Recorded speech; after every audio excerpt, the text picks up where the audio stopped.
வணக்கம். Welcome to PSZ chemistry channel for easy learning. இன்னைக்கு நம்ம பார்க்க போற டாபிக் வந்து பயோமாலிக்யூல்ஸ்ல பாலிசாக்கரைட்ஸ் பார்க்க போறோம். ஸோ ஏற்கனவே நம்ம வந்துட்டு டைசாக்கரைட்ஸ்னா என்ன அப்படின்றத பார்த்துருப்போம். ஸோ அதனால இப்போ நம்ம பாலிசாக்கரைட்ஸ் போறோம். பாலி அப்படின்னா ஜென்ரலா வந்து மெனி அப்படின்னு சொல்லுவாங்க. ஸோ இந்த சாப்டர்ல சாக்கரைட்ஸ் அப்படின்றது கார்போஹைட்ரேட்ஸ் அப்படின்னு சொல்லலாம். So carbohydrates are otherwise called as saccharides. அப்படின்னா பாலிசாக்கரைட்ஸ்னா என்ன அர்த்தம்? மெனி கார்போஹைட்ரேட்ஸ் இருந்ததுன்னா, நிறைய கார்போஹைட்ரேட்ஸ் கம்பைன் ஆகி இருந்ததுன்னா, then we call it as polysaccharides. So polysaccharides are nothing but polysaccharides are nothing but they are combination of many number of carbohydrates, many number of carbohydrates. அப்போ நம்ம ஒரு பாலிசாக்கரைட hydrolyse பண்ணணும் அப்படின்னா உடைக்கும் பொழுது we get n number of monosaccharides. So those carbohydrates which on hydrolysis produces n number, n அப்படின்னா எவ்வளோ வேணாலும் அர்த்தம். மெனி நம்பர் ஆஃப் மோனோசாக்கரைட்ஸா இருந்ததுன்னா that carbohydrates are called as polysaccharides ன்னு அர்த்தம். ஸோ எக்ஸாம்பிளுக்கு ஸ்டார்ச், செல்லுலோஸ், கிளைகோஜன் இதெல்லாம் சொல்லலாம். ஸோ இதனுடைய இந்த இங்க எக்ஸாம்பிள் எழுதியிருக்க இந்த மூணுத்துல இருக்கக்கூடிய மோனோசாக்கரைட்ஸ் அது எப்படி லிங்க் ஆயிருக்கு அப்படின்றத நம்ம இப்போ ஒன்று ஒன்றா பார்க்க போறோம். So first will start with starch. So starch அப்படின்னு தெரியும் அப்படின்னா ஸ்டார்ச் அப்படின்றது it is storage form of carbohydrate in plants. So பிளான்ட்ல கார்போஹைட்ரேட் வந்து stored in the form of ஸ்டார்ச்னு அர்த்தம். இப்போ இந்த ஸ்டார்ச்ல என்ன மோனோசாக்கரைட்ஸ் இருக்குதுன்னு பார்த்தோம்னா இதுல வந்து குளுக்கோஸ் இருக்கும். So it is a polymer of alpha glucose. So இதுல என்ன குளுக்கோஸ் இருக்குது அப்படின்னா ஆல்பா குளுக்கோஸ் இருக்கும். நிறைய ஆல்பா குளுக்கோஸ் ஒன்னோட ஒன்னு கம்பைன் ஆகும் பொழுது we get a polymer call starch. So இந்த ஸ்டார்ச் அப்படின்றத நம்ம ரெண்டு காம்பனண்டா பிரிக்கலாம். One is amylose and the other one is amylopectin. So இந்த ரெண்டுமே நம்மளுக்கு ரொம்ப முக்கியமான ஒரு பார்ட், தெரியணும், போர்டு எக்ஸாம்ஸ்ல கேட்பாங்க. ஸோ அமிலோஸ் அப்படின்றது it is a water சாலியபிள் component. இது தண்ணியில கரையக்கூடியது, வாட்டர் சாலியபிள் காம்பனன்ட். ஆனா whereas amylopectin is water insoluble component. இது வாட்டர்ல கரையாது. This is water insoluble component. So main difference அப்படினாவே இது ரெண்டும் தான். amylose is water soluble whereas amylopectin is water insoluble. So அப்போ ஒரு ஸ்டார்ச் அப்படின்னா அமிலோஸ் எவ்வளோ பர்சன்டேஜ்ல இருக்கு, அமிலோபெக்டின் எவ்வளோ பர்சன்டேஜ்ல இருக்குன்றது நம்மளுக்கு தெரியணும். Amylose constitute 15 to 20% of starch, whereas this amylopectin constitutes 80 to 85% of starch. So இது ரெண்டாவது டிஃபரன்ஸ்ல நம்ம எழுதலாம். மூணாவது பார்த்தோம் அப்படின்னா amylose is an straight chain polymer. அதாவது branches இருக்காது, ஸ்ட்ரெயிட்டா என்ன இருக்கும், லிங்க் ஆயிருக்கும். So it is long unbranched அல்லது straight chain சொல்லலாம். long unbranched chain. ஸோ இந்த அமிலோஸ் அப்படின்றதுல எத்தனை ஆல்பா குளுக்கோஸ் யூனிட்ஸ் இருக்கும் அப்படின்னு பார்த்தோம்னா 200ல இருந்து 1000 ஆல்பா டி குளுக்கோஸ் யூனிட்ஸ் இருக்கும். சரியா? ஸோ இது ரொம்ப முக்கியம், எவ்வளோ யூனிட்ஸ் இருக்குது அப்படின்றது நம்மளுக்கு தெரியணும். இதுல பிரான்ச்சஸ் கிடையாது, இது வந்து ஸ்ட்ரெயிட் செயின். இப்போ இந்த அமிலோபெக்டின் அப்படின்றது இது வந்துட்டு நம்மளுக்கு ரெண்டு விதமான லிங்கேஜ் கொடுக்கும். அதாவது அன்பிரான்ச்டு ஃபார்மும் இருக்கும், பிரான்ச்டு ஃபார்மும் இருக்கும். ஸோ இங்க வந்து லாங் செயினும் இருக்கும், அதுக்கப்புறம் பார்த்தோம் அப்படின்னா பிரான்ச்டு பார்ட்டும் இருக்கும். இப்போ நம்ம அந்த டயக்ராம் பார்த்தோம்னா அந்த லிங்கேஜ் எங்க இருக்கு அப்படின்றத நம்ம புரிஞ்சுக்கலாம். ஸோ இந்த டயக்ராம்ல பார்த்தோம், இந்த ஸ்ட்ரக்சர்ல பார்த்தோம் அப்படின்னா இது அமிலோ ஸ்ட்ரக்சர். இப்போ இந்த கிளைகோசிடிக் லிங்கேஜ் எங்க இருக்கு? இது வந்து ஃபர்ஸ்ட் குளுக்கோஸ், இது வந்து செகண்ட் குளுக்கோஸ்னு எடுத்துக்கிட்டோம்னா ஃபர்ஸ்ட் குளுக்கோஸினுடைய கார்பன் 1க்கும் செகண்ட் குளுக்கோஸினுடைய ஃபோர்த் கார்பனுக்கு நடுவுல கிளைகோசிடிக் லிங்கேஜ் இருக்கு. அப்ப glycosidic linkage is between C1 and C4 carbon. சரியா? சோ இங்க எல்லாமே கிளைகோசிடிக் லிங்கேஜ் தான்.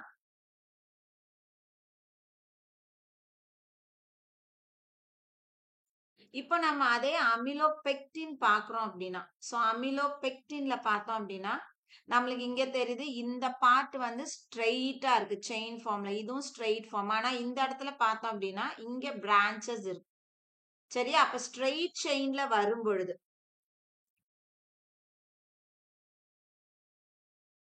இந்த இடத்துல இப்ப ஸ்ட்ரெயிட் செயின்ல வரும்போது C1 கார்பனுக்கும் C4 கார்பனுக்கும், சோ ஒரு குளுக்கோஸினுடைய C1 அடுத்த குளுக்கோஸினுடைய C4க்கு நடுவுல ஒரு கிளைகோசிடிக் லிங்கேஜ் இருக்கு. அப்படின்னா C1 and C4 glycosidic linkage எதுல? அன்பிரான்ச்டு பார்ட்ல.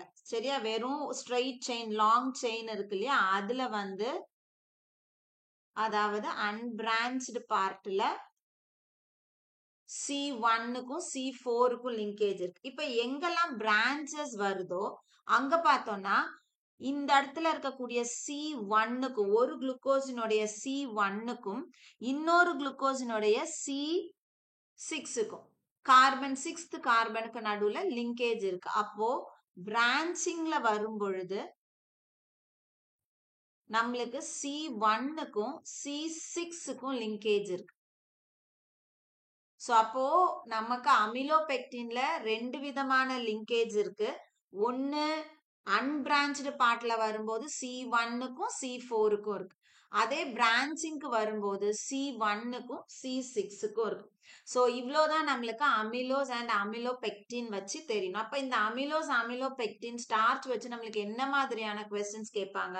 ஸ்டார்ச்னா என்னன்னு கேட்பாங்க, அமிலோஸ் பத்தி எழுத சொல்லுவாங்க, அமிலோபெக்டின் எழுத சொல்லுவாங்க, right one difference between amylose and amylopectin. மல்டிபிள்ல கேட்கும் போது எது வாட்டர் சாலிபிள் எது வாட்டர் இன்சாலிபிள், அமிலோஸ்ல எந்த மாதிரியான கிளைகோசிடிக் லிங்கேஜ் இருக்கு, அமிலோபெக்டின்ல என்ன மாதிரியான கிளைகோசிடிக் லிங்கேஜ் இருக்குன்னு கொஸ்டின்ஸ் நமக்கு வரலாம்.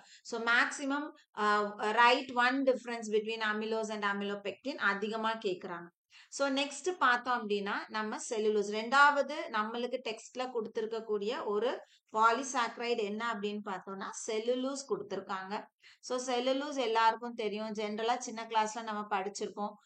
செல் wall is made up of cellulose அப்படின்னு படிச்சிருப்போம். ஸோ முக்கியமானது அந்த செல் வால் பார்த்தோம் அப்படின்னா செல்லுலோஸால தான் செய்யப்பட்டிருக்கும்.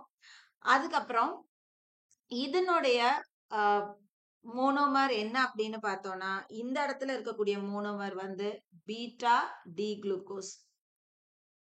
அப்போ செல்லுலோஸ் அப்படின்றது it is a polymer of beta D glucose.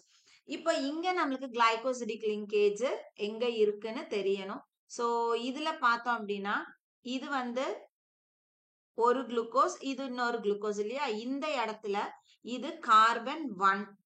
So carbon 1 of first glucose with carbon, இது எத்தனை கார்பன்? இது 1, இது 2, இது 3, இது 4. So fourth carbon of second glucose. அப்ப இந்த இடத்துல glycosidic linkage C1 and C4 linkage நமக்கு கிடைக்குது. சோ இந்த லிங்கேஜ் நம்மளுக்கு முக்கியமானது. சரியா? சோ இதுதான் நம்மளுக்கு செல்லுலோஸ் நம்ம டெக்ஸ்ட்ல கொடுத்திருக்கக்கூடிய பார்ட். ஒன்னு it is a polymer of beta D glucose. அடுத்தது பார்த்தோம்னா glycosidic linkage is between C1 of one glucose with C4 of another glucose. ஓகேவா? சோ எல்லாமே கிளைகோசிடிக் லிங்கேஜ் தான். மூணாவது எக்ஸாம்பிள் நம்ம என்ன பார்ப்போம் அப்படின்னா இட் இஸ் glycogen. இப்போ glycogen is otherwise called as animal starch. இது பார்த்தோம் அப்படின்னா அனிமல்ஸ்ல வந்து ஸ்டோர் ஆயிருக்கக்கூடிய ஒரு ஸ்டார்ச். ஸோ நம்மளுக்கு எப்படி வந்து பிளான்ட்ல கார்போஹைட்ரேட்ஸ் வந்து ஸ்டார்ச் ஃபார்ம்ல ஸ்டோர் ஆகுதோ இங்க நம்மளுக்கு வந்து அனிமல்ஸ்ல starch stored in the form of glycogen. அதனால இதை நம்ம என்னன்னு சொல்றோம்? அனிமல் ஸ்டார்ச்னு சொல்றோம். இப்போ இது எதனுடைய ஸ்ட்ரக்சரை ரிசம்பிள் பண்ணும் அப்படின்னு பார்த்தோம்னா கிட்டத்தட்ட அமிலோபெக்டினை ரிசம்பிள் பண்ணும். It resembles amylopectin. ஆனா அமிலோபெக்டின்ல இருக்க பிரான்ச்சஸை விட திஸ் இஸ் மோர் branches இருக்கும். ஆனா மோர் branched when compared to amylopectin. So மற்றபடி இதுல வந்து நம்மளுக்கு லிங்கேஜ் எல்லாம் எதுவும் கொடுக்கல. இப்போ இது நம்மளுக்கு உடம்புல எங்கெல்லாம் ஸ்டோர் ஆகும், எங்கெல்லாம் இருக்கும் அப்படின்னு பார்த்தோம்னா liver, muscles and brain. So ஜென்ரலா பார்த்தோம்னா நம்மளுக்கு உடம்புல கிளைகோஜன் ஃபார்ம்ல தான் வந்துட்டு ஸ்டோர் ஆயிருக்கும்.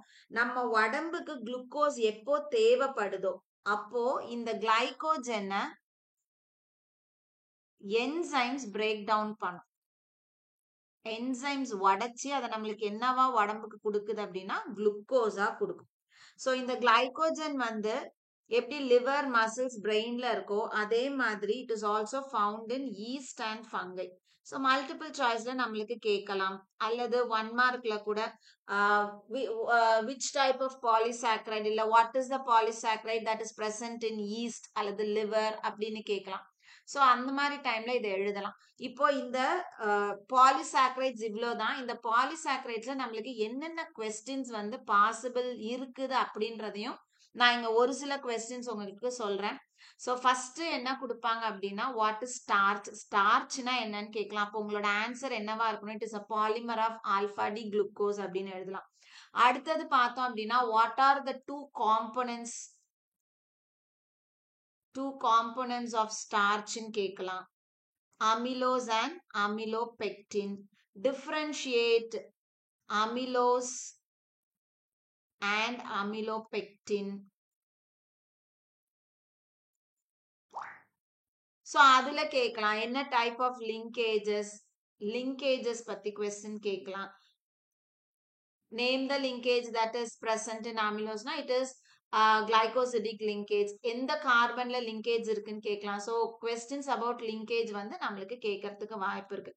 அடுத்தது பார்த்தோம்னா இதே மாதிரி செல்லுலூஸ் கேட்கலாம். ஸோ செல்லுலூஸ்ல என்ன டைப் ஆஃப் குளுக்கோஸ் இருக்குது, இல்ல வாட் இஸ் செல்லுலூஸ் அப்படின்னா it is a polymer of நம்ம வந்து பீட்டா டி குளுக்கோஸ்ன்னு சொல்லுவோம். Differentiate starch and cellulose question வரலாம். இங்கேயும் வந்து லிங்கேஜ் பத்தி கேட்கலாம். நம்மளுக்கு எங்கெங்க லிங்கேஜ் இருக்கு, C1 and C4 லிங்கேஜஸ் எழுதலாம். அதுக்கப்புறம் பார்த்தோம்னா கிளைகோஜன், வாட் இஸ் கிளைகோஜன் இல்லைன்னா what is other name for glycogen கேட்கலாம். It is also called as animal starch. Why it is called as animal ஸ்டார்ச்னு கேட்கலாம். why it is called animal starch ன்னு கேட்கலாம். which type of polysaccharide is stored in liver, அந்த மாதிரி அதனுடைய storage places பத்தி கேட்கலாம். ஸோ இதுல மேக்சிமம் இந்த மாதிரி கொஸ்டின்ஸ் தான் நமக்கு வரும். ரொம்ப ரொம்ப ஈஸியான ஒரு பார்ட்டும் கூட இந்த டைசாக்ரைட். ஸோ ஸ்ட்ரக்சர்ஸ் எங்கேயும் நம்மளுக்கு கேட்க மாட்டாங்க. அதனால ஸ்ட்ரக்சர்ஸ் வந்து மனப்பாடம் பண்ண தேவையில்லை. நம்மளுக்கு அந்த லிங்கேஜுக்காக மட்டும்தான் அந்த ஸ்ட்ரக்சர்ஸ் வந்து உங்களுக்கு கொடுத்தது.